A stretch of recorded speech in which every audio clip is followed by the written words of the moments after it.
Kita akan bahas the truth, esensi of fasting atau puasa. Apa sebenarnya esensi puasanya? Apakah kita cuma menahan lapar dan haus atau apa? Jadi ada di hadis riwayat At-Tabrani. Jadi banyak yang puasa, tapi puasa mereka tuh hanya sebatas menahan lapar dan haus. Tapi esensi sebenarnya mereka berpuasa mereka nggak tahu. Karena nggak diajarin. Mereka juga nggak mau tahu kenapa kita harus berpuasa. Selain itu diwajibkan oleh Allah Subhanahu Wa Taala dan Rasulnya. Kalau esensi puasa, kalau menurut Akang tadi apa? Kalau menurut Jadi saya harus kayak meningkatkan ibadah. Iya, meningkatkan ibadah, kita mendekatkan diri kepada Allah Subhanahu Wa Taala, kita berbuat baik. Karena kalau Brother Fikri, sebenarnya sama aja sih. Sama aja. kalau dari the point of view-mu, apa sebenarnya puasa? Sebenarnya sama gitu. Sama. Ini bulan yang dimana spesial kan? Bulan spesial. Dimana ada keutamaan terutama ada di satu hari lebih dari 1000 bulan. Iya, kebaikannya tuh melebihi 1000 bulan, 83 tahun lebih lah. Itu malam Lailatul Qadar. Esensi sebenarnya dari berpuasa itu adalah kita tuh ngaji, gitu. Kita tuh berinteraksi dengan Al-Quran. Jadi makanya itu kita harus menahan lapar dan haus, kita benar-benar mentadaburi ya Al-Quran, kita benar-benar berinteraction with the Quran. Jadi tahu apa sebenarnya, dan itu pahalanya kan juga berlipat ganda. Allah menjanjikan pahala kita berlipat ganda. Jadi bukan hanya menahan lapar dan haus saja, tapi pahala kita tuh dilipat gandakan. Dosa-dosa kita pun diampuni. Makanya ada kayak apa ya? Some type of activities yang bilang kayak one day one juice. Iya. Esensinya tuh menurut aku nggak kayak misalkan kayak orang nih, kadang orang yang misalkan nggak pernah sholat sebelumnya, nggak pernah buka Al-Quran, nggak pernah mengenal Allah sebelumnya, terus kehit sama ayat yang bilang percuma kalau kamu puasa tanpa itu, dia bakal backup duluan. Jadi ya gimana kita memesan pesan tuh lebih dekat sama dia kan, pelan gitu. Kayak misalkan jangan langsung bilang dia kayak kamu harus satu hari baca 1 juz gitu. Ya dia nggak akan. Dia akan nggak mau. Tapi at least gimana dia bisa better di bulan puasa dari bulan-bulan sebelumnya. Nggak, tapi ayat itu untuk bukan orang-orang itu, tapi ayat itu adalah orang yang dia puasanya cuma hanya untuk nahan lapar dan haus, tapi kemarahannya nggak ditahan, emosinya nggak ditahan, syahwatnya nggak ditahan, nafsunya. Nah itu salah satu ini yang banyak orang lupa. Salah satu keutamaan yang pada saat berpuasa tuh, pada saat mau buka puasa, doa kita bakal dikabulkan kalau kita meminta. Pada saat kita berbuka nih, itu seharusnya kita berdoa, ya Allah, mohon apa aja Allah pasti kabulkan. Dan itu Allah udah bilang.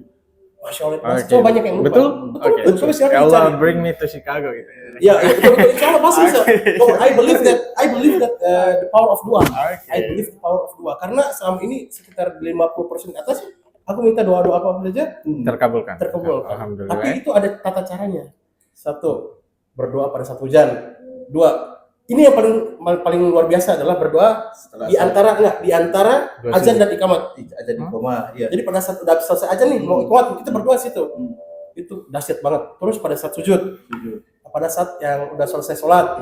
Nah, itu beberapa cara yang mempermudah kita. Terus ini sebelum berbuka. Ini pas mau berbuka nih. Pas mau berbuka sebelum minum air. Kita berdoa di situ. Kita berdoa udah berbuka nih, kita berdoa di situ lah.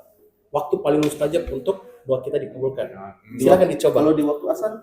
Di waktu asar yang mana? Itu Jumat. Itu Jumat lebih mantap lagi. Berdoalah pasti. Allah kan udah janji berdoalah padaku. Maka pasti meminta pasti akan aku kabulkan. Berdoalah kepadaku, pasti akan aku kabulkan. Bukan membaca doa. Bukan, tapi berdoa. Bukan membaca, bukan menghafalkan, tapi berdoa dan meminta padaku. Berarti beda konsep antara membaca doa dan berdoa. Betul. Sama kayak orang yang menghafal Al-Quran. Mereka cuma menghafal, tapi mereka nggak paham dan mereka nggak mengamalkannya. Berarti konsep berdoa itu dikabul ya? Pasti dikabulkan dengan cara yang tepat menurut Allah Subhanahu Wa Taala. Ada yang belum dikabul, berarti konsep kita untuk berdoa itu ada konsep yang salah kali ini, tata cara yang salah. Atau Anda belum waktunya untuk Anda. Padahal itu sebenarnya dikabul, tapi di waktu yang tepat. Atau kadang Allah lebih tahu kan, yang mana yang lebih baik. Betul. Tapi kalau aku sih tambahin dikit ya. Kadang kesalahpahaman orang dalam berdoa tuh itu seakan-akan kayak just leave it to God gitu. Padahal dia harus ritual. it's only rituals gitu. tapi padahal dia harus juga take a part of it. Misalkan dia berdoa, ya Allah lancarkanlah saya dalam berbahasa Spanyol. Ya kalau kamu nggak belajar apa, Iya, nggak ikhtiar, betul. Kadang itu banyak orang berdoa yang kayak gitu. Betul. Dia cuma Iya. berdoa aja, tapi dia nggak ikhtiar. Dia nggak berusaha. Kayak itu ya. Terus pada saat dia doanya nggak dikabulkan, dia blame God for it. Iya, dia menyalahkan Allah. Aku kan sudah berdoa nih, aku nggak dikabulin. Kalau kamu aja berusaha belum. Iya. Itu berusaha memang habis-habisan sekeras mungkin. Setelah berusaha habis-habisan, Doa habis-habisan. doa pertama berdoa, berusaha habis-habisan, doa lagi, baru terakhir tawakal. Setelah usaha habis-habisan, itu pasti Allah kabulkan. Pasti. Sama kayak bersedekah. Allah kan udah janji pasti Allah balas.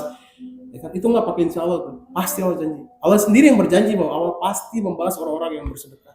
Itu yang aku merasa kurang di saudara-saudara Muslim sih. Dimana mereka tuh bukan terlalu sih, kadang lupa part kita dalam doa itu untuk jadi kenyataan. Makanya banyak misalkan kan gini, kan apalagi orang yang bilang kayak balik lagi kayak doa tuh jangan terlalu duniawi dan segala macam. Padahal in order for us to misalkan make Islam advance, itu kita perlu kuasai duniawi juga kan. Salah satunya ekonomi. Nah, ekonomi, politik dan segala macam.